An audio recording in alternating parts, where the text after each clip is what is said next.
Hello students, welcome to Shiny Max 10ஆம் வகுப்பு பயிற்சி 5.1ல 5வது கொஸ்டின் பார்க்கலாம். கொடுக்கப்பட்ட புள்ளிகளை முனைகளாக கொண்ட நாற்கரத்தின் பரப்பை காண்க. இங்க நாற்கரத்தின் பரப்பை கண்டுபிடிக்க கேக்குறாங்க. சரிங்களா? ஞாபகம் வச்சுக்கோங்க, முக்கோணத்தின் பரப்பு, நாற்கரத்தின் பரப்பு. இத கண்டுபிடிக்க கேட்டிருந்தா தந்திருக்கக்கூடிய புள்ளிகளை முதல் கிராஃப்ல குறிக்கணும். அடுத்து கடிகார திசைக்கு எதிர் திசையில புள்ளிகளை சூஸ் பண்ண பிறகுதான் நீங்க பரப்பை கண்டுபிடிக்கணும். ஓகே, ஃபர்ஸ்ட் சப்டிவிஷன் சால்வ் பண்ணலாம். கொஸ்டின் எடுத்து எழுதியாச்சு. இப்ப புள்ளிகளை கிராஃப்ல குறிக்கலாம். இந்த மாதிரி நம்பர்ஸ் எடுத்து எழுதிக்கோங்க. முதல் -9, -2. ஃபர்ஸ்ட் இருக்கக்கூடியதை எக்ஸ் அச்சுல பார்க்கணும். அப்ப -9 இது எக்ஸ் அச்சு, இங்க -9 இங்க இருக்கு. ரெண்டாவது இருக்கக்கூடியதை ஒய் அச்சுல பார்க்கணும். -2 இது ஒய் அச்சு, இங்க -2 இங்க இருக்கு. அப்ப -9 -2 புள்ளியா இங்க வச்சிடலாம். புள்ளியை எழுதிக்கணும். -9, -2. ரெண்டாவது புள்ளி -8, -4. -8 எக்ஸ் அச்சுல பாருங்க, இது எக்ஸ் அச்சு, இங்க -8 இங்க இருக்கு.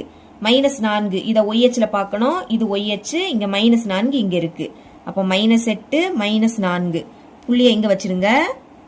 எடுத்து எழுதிக்கலாம். -8, -4. மூணாவது புள்ளி 2, 2 ரெண்டுமே பிளஸ் தான். அப்ப ஃபர்ஸ்ட் இருக்கக்கூடிய 2 எக்ஸ் அச்சுல பாருங்க, இது எக்ஸ் அச்சு, இங்க 2 இங்க இருக்கு. ரெண்டாவது இருக்கக்கூடியதான் 2 தான், அதை ஒய் அச்சுல பார்க்கணும். இது ஒய் அச்சு, இங்க 2 இங்க இருக்கு. அப்ப 2க்கு நேரா 2க்கு நேரா புள்ளியை இங்க வச்சுக்கோங்க. எழுதிக்கலாம் 2, 2. நான்காவது புள்ளி 1, -3. 1 எக்ஸ் அச்சுல பாருங்க, இது எக்ஸ் அச்சு, இங்க 1 இங்க இருக்கு. -3 ஒய் அச்சுல பார்க்கணும். இது ஒய் அச்சு, இங்க -3 இங்க இருக்கு. அப்போ 1க்கு நேரா -3க்கு நேரா புள்ளியை இங்க வச்சுக்கோங்க. எழுதிக்கலாமா? 1, -3. இப்ப 4 புள்ளியையும் நம்ம இணைச்சிடலாம். இந்த 2 புள்ளியை இணைங்க. அடுத்து இனி இதை 2 இணைச்சிருங்க. கடைசி இதை 2 இணைச்சிடலாம்.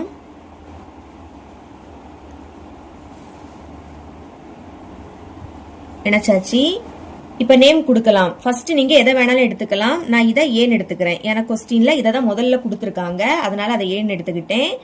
ரெண்டாவது புள்ளிய கடிகார திசைக்கு எதிர் திசையில தான் நீங்க தேர்ந்தெடுக்கணும். கடிகாரம் இப்படி சொல்லலும், இப்படிதானே சொல்லலும். எதிர் திசை அப்படின்னா நம்ம இப்படி எடுத்துக்கணும். அப்ப இது ஏனா, இதுக்கு பி அப்படி நேம் கொடுங்க. இது சி, கடைசியா இது டி. இங்க இந்த நாற்கரத்தோட பரப்பதான் கண்டுபிடிக்கணும். அதுக்கு முன்னாடி இந்த புள்ளிகளை வரிசை எழுதிக்கலாமா? தரப்பட்ட புள்ளிகள் அப்படின்னு எழுதிக்கிட்டு முதல் ஏ புள்ளி எழுதிக்கணும், அடுத்து பி, அடுத்து சி, லாஸ்ட் டி. அதை தான் இங்க எழுதியிருக்கேன். அப்புறம் ஃபார்முலாவை எடுத்து எழுதியிருக்கேன். இங்க நம்ம நாற்கரம் ஏபிசிடியின் பரப்பு அதை தான் கண்டுபிடிக்கணும். அதோட ஃபார்முலா தான் இது. ஓகேங்களா? நாற்கரத்துக்கு மொத்தமா 4 முனைகள் உண்டு. அப்ப நீங்க x4 y4 வரைக்கும் எழுதிக்கிட்டு ஃபர்ஸ்ட் உள்ளதை அப்படியே எடுத்து எழுதிக்கணும். மறக்காம சதுர அலகை எழுதிக்கோங்க. மதிப்பை பிரதியிடலாம். 1/2 மாடுலஸ் ஃபர்ஸ்ட் புள்ளி ஏ -9, -2. -9 மேல எழுதிக்கணும். கமாக்கு அடுத்து இருக்கக்கூடிய -2 அதுக்கு கீழே எடுத்து எழுதிக்கோங்க. ரெண்டாவது புள்ளி பி -8, -4. -8 மேல எழுதிக்கணும். கமாக்கு அடுத்து இருக்கக்கூடிய -4 அதுக்கு கீழே எடுத்து எழுதிக்கோங்க. மூணாவது புள்ளி சி 1, -3. 1 மேல எழுதிக்கணும். கமாக்கு அடுத்து இருக்கக்கூடிய -3 கீழே எழுதிக்கோங்க. நாலாவது புள்ளி டி 2, 2. 2 மேல எழுதிக்கணும். கமாக்கு அடுத்தும் 2 தான் இருக்கு, அதை இதுக்கு கீழே எடுத்து எழுதிக்கணும். தந்திருக்கக்கூடிய 4 புள்ளிகளையும் எழுதின பிறகு ஃபர்ஸ்ட் என்ன எழுதிருக்கோமோ அதை மறுபடியும் எழுதிக்கணும். -9 மேல எழுதிக்கணும். அதுக்கு கீழே -2 எடுத்து எழுதிக்கணும். புரியுதா? இல்லாட்டா என்ன பண்ணணும்? ஃபர்ஸ்ட் புள்ளியில முதல் இருக்கக்கூடியது x1 மதிப்பு, கமாக்கு அடுத்து இருக்கக்கூடியது y1 மதிப்பு. ரெண்டாவது புள்ளியில ஃபர்ஸ்ட் இருக்கக்கூடியது x2 மதிப்பு, கமாக்கு அடுத்து இருக்கக்கூடியது y2 மதிப்பு. மூணாவது புள்ளியில முதல் இருக்கக்கூடியது x3 மதிப்பு, கமாக்கு அடுத்து இருக்கக்கூடியது y3 மதிப்பு. நாலாவது புள்ளியில ஃபர்ஸ்ட் இருக்கக்கூடியது x4 மதிப்பு, கமாக்கு அடுத்து இருக்கக்கூடியது y4 மதிப்பு. மதிப்புகளை பார்த்து இந்த ஃபார்முலால பிரதியிடணும். ஓகேங்களா? இதை சால்வ் பண்ணலாம். 1/2 எடுத்து எழுதிக்கோங்க. மதிப்பை பிரதியிட்ட உடனே ஸ்கொயர் பிராக்கெட் போட்டுக்கிட்டு உள்ள இந்த பிராக்கெட் போடணும். இப்ப மேல இருந்து கீழே பெருக்க போறோம். -9ஐயும் -4ஐயும் பெருக்கலாம். இங்க 2 மைனஸ் இருக்கு. பெருக்கும் போது 2 மைனஸ் இருந்துன்னா அது பிளஸ் ஆயிடும். முதல் எழுதும் போது பிளஸ் குறியீடு போடாண்டா. நம்பரை பெருக்குங்க. 9, 4, 36. இனி 8, 3, 24. இங்கே 2 மைனஸ், 2 மைனஸ்னா பிளஸ் ஆயிடும். பிளஸ் 24. ஓர் 2, 2 ரெண்டுமே பிளஸ் தான். அப்ப பிளஸ் குறியீடை போட்டு 2 எடுத்து எழுதிக்கோங்க. இனி ஈர் 2, 4. 1 மைனஸ்னா அது அப்படியே வந்துடும். 2 மைனஸ்னா பிளஸ் ஆயிடும். 1 மைனஸ்னா அப்படியே எழுதிக்கணும். 2ஐயும் பெருக்குனா 4. மேல இருந்து கீழே பெருக்கியாச்சு. அப்ப பிராக்கெட்டை க்ளோஸ் பண்ணிருங்க. இனி கீழே இருந்து மேல பெருக்க போறோம். அப்ப மறக்காம சென்டர்ல மைனஸ் போட்டுக்கிட்டு பிராக்கெட்டை ஓபன் பண்ணணும். புரியுதா? 2 16 2 மைனஸ் அப்ப பிளஸ் 16. 4 1 4 1 மைனஸ் அப்போ மைனஸ் 4. இனி 3 2 6 1 மைனஸ் அதனால மைனஸ் 6. 9 18 இங்கே 1 மைனஸ் அப்போ மைனஸ் 18. பிராக்கெட்டை க்ளோஸ் பண்ணிடலாம். 1/2 பிராக்கெட்டை போட்டுருங்க. இப்ப இந்த 3மே பிளஸ் குறியீடுல இருக்கு. அப்ப கூட்டிருங்க. இது 3ஐயும் கூட்டினா உங்களுக்கு 62 கிடைக்கும். அப்புறம் மைனஸ் அந்த 4. இனி இங்க மைனஸ் இருக்கு, பிராக்கெட் போட்டுருங்க. 16 அப்படியே எடுத்து எழுதிக்கலாம். இங்க இது 3மே மைனஸ் குறியீடுல இருக்கு. கூட்டும் போது ஒரே குறியீடுல இருந்தனா அதே குறியீடை போட்டு கூட்டணும். அப்ப மைனஸை போட்டுக்கிட்டு இதையும் கூட்டிருங்க. 4ஐயும் 6ஐயும் கூட்டினா 10, 10ஐயும் 18ஐயும் கூட்டினா 28. பிராக்கெட்டை க்ளோஸ் பண்ணிடலாம். 1/2 பிராக்கெட்டை ஓபன் பண்ணிருங்க.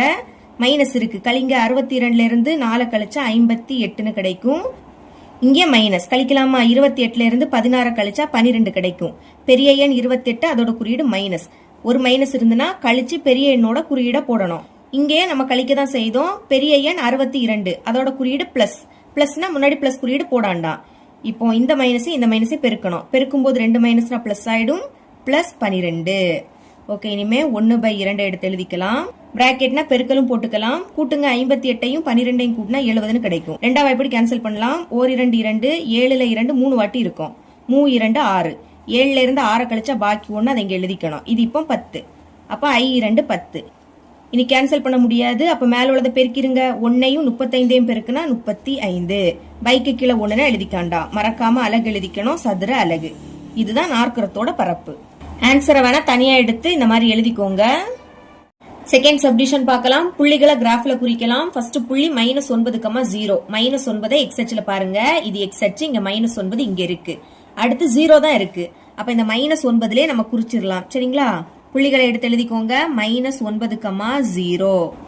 ரெண்டாவது புள்ளி -8,6. -8 எக்ஸ் அச்சுல பார்க்கணும். இது எக்ஸ் அச்சு, இங்க -8 இங்க இருக்கு. 6 இதை ஒய் அச்சுல பார்க்கணும். இது ஒய் அச்சு, இங்க 6 இங்க இருக்கு. அப்ப -8க்கு நேரா 6க்கு நேரா புள்ளியை இதுல வச்சிடலாம். எழுதிக்கோங்க. -8,6. இனி -1, -2. -1 எக்ஸ் அச்சுல பார்க்கணும். இது எக்ஸ் அச்சு, இதுல -1 இங்க இருக்கு. -2 ஒய் அச்சுல பாருங்க. இது ஒய் அச்சு, இங்க -2 இங்க இருக்கு. அப்ப -1க்கு நேரா -2க்கு நேரா புள்ளியை இதுல வச்சிடலாம். புள்ளியை எடுத்து எழுதிக்கோங்க. -1, -2 எழுதியாச்சு.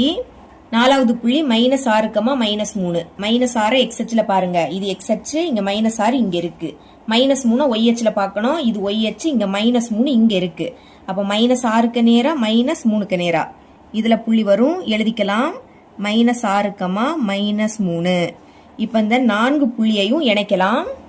4 புள்ளியையும் இணைச்சாச்சு. இப்ப நீங்க ஃபர்ஸ்ட் எதை வேணாலும் எடுத்துக்கலாம். நான் இத ஏன்னு எடுத்துக்க போறேன். ரெண்டாவது புள்ளிய கடிகார திசைக்கு எதிர் திசையில நீங்க தேர்ந்தெடுக்கணும். கடிகாரம் இப்படி சொல்லணும், இப்படிதானே சொல்லணும். எதிர் திசை அப்படின்னா இந்த மாதிரி நம்ம எடுத்துக்கணும். அப்ப இது ஏனா, இது பி, இந்த புள்ளி சி, கடைசியா இந்த புள்ளி டின்னு எடுத்துக்கணும். பரப்பு கண்டுபிடிக்கலாம். அதுக்கு முன்னாடி புள்ளிய வரிசை எடுத்து எழுதிக்கணும். ஃபர்ஸ்ட் ஏ புள்ளி, ரெண்டாவது பி, மூணாவது சி, லாஸ்ட் டி. அதை நான் இங்க எடுத்து எழுதியாச்சு. இனி பரப்பு கண்டுபிடிக்கக்கூடிய ஃபார்முலா அதையும் எடுத்து எழுதியாச்சு. மதிப்பை பிரதியிடலாம். 1/2 மாடுலஸ போட்டுக்கோங்க. ஃபர்ஸ்ட் ஏ புள்ளி -9,0. -9 மேலே எழுதிக்கணும். கமாக்கு அடுத்து இருக்கக்கூடிய 0வை அதுக்கு கீழே எடுத்து எழுதிக்கோங்க. ரெண்டாவது பி புள்ளி -6, -3. -6 மேலே எழுதிக்கணும். அதுக்கு கீழே -3 எழுதிக்கோங்க. மூணாவது சி புள்ளி -1, -2. -1 மேலே எழுதிக்கணும். கமாக்கு அடுத்து இருக்கக்கூடிய -2 கீழே எடுத்து எழுதிக்கோங்க. நாலாவது டி புள்ளி -8, -6. இப்ப -8 மேலே எழுதிக்கணும். 6 அதுக்கு கீழே எடுத்து எழுதிக்கோங்க. தந்திருக்கக்கூடிய 4 புள்ளியையும் எடுத்து எழுதின பிறகு ஃபர்ஸ்ட் இருக்கக்கூடியதை மறுபடியும் எடுத்து எழுதிக்கணும். மேல -9, அதுக்கு கீழே 0. இப்போ 1/2 மதிப்பை பிரதியிட்ட உடனேயே ஸ்கொயர் பிராக்கெட் போட்டுக்கிட்டு உள்ள இந்த பிராக்கெட்டை ஓபன் பண்ணிருங்க. இப்ப மேல இருந்து கீழே பெருக்க போறோம். -9ஐயும் -3ஐயும் பெருக்கலாம். பெருக்கும் போது 2 மைனஸ்னா பிளஸ் ஆயிடும். முதல் எழுதும் போது பிளஸ் குறியீடு போடாண்டாம். 9 3 27. அடுத்து 6 2 12. இங்கே 2 மைனஸ், அப்போ பிளஸ் 12. இனி 1 6 6. இங்க 1 மைனஸ், அதனால -6. 1 மைனஸ்னா அப்படியே வந்துரும். இனி -8ஐயும் 0வையும் பெருக்க போறோம். 0க்கு கூட எதை பெருக்கினாலும் 0 தான். 0னாலே பிளஸ் குறியீடு போடணும், பிளஸ் 0 பிராக்கெட்டை க்ளோஸ் பண்ணிடலாம். இனி கீழே இருந்து மேலே பெருக்க போறோம். அப்போ மைனஸை போட்டுட்டு பிராக்கெட்டை ஓபன் பண்ணணும். பெருக்கலாமா? 0வையும் -6ஐயும் பெருக்கலாம். 0க்கு கூட எதை பெருக்கினாலும் 0 தான். இனி -3ஐயும் -1ஐயும் பெருக்கலாம். மைனஸையும் பெருக்கினா பிளஸ் ஆயிடும். 1 3. அடுத்து 2 16. இங்கே 2 மைனஸ், அதனால பிளஸ் 16. இனி 6 9 54. ஒரு மைனஸ்னால -54. பிராக்கெட்டை க்ளோஸ் பண்ணிருங்க. இப்போ 1/2 பிராக்கெட்டை ஓபன் பண்ணிடலாம். இது ரெண்டுமே பிளஸ்ல இருக்கு. கூட்டுங்க. 27ஐயும் 12ஐயும் கூட்டுனா 39ன்னு கிடைக்கும். பாக்கி -6. 0னா அதை விட்டுருங்க. சரிங்களா? சென்டர்ல மைனஸ். இனி இது மூணுமே பிளஸ். கூட்டுங்க. 0வையும் 3ஐயும் கூட்டினா 3. 3க்கு கூட 16 கூட்டினா 19. மறக்காம பிராக்கெட் போட்டுக்கிட்டு 19 எடுத்து எழுதிக்கோங்க. பாக்கி இந்த -54. 1/2 பிராக்கெட்டை ஓபன் பண்ணலாம். மைனஸ் இருக்கு. கழிங்க. 39ல இருந்து 6 கழிச்சா 33ன்னு கிடைக்கும். இங்கே மைனஸ். கழிங்க. 54ல இருந்து 19 கழிச்சா 35. பெரிய எண் 54, அதோட குறியீடு மைனஸ். இனி இந்த மைனஸையும் பெருக்கணும். பெருக்கும் போது 2 மைனஸ்னா பிளஸ் ஆயிடும்.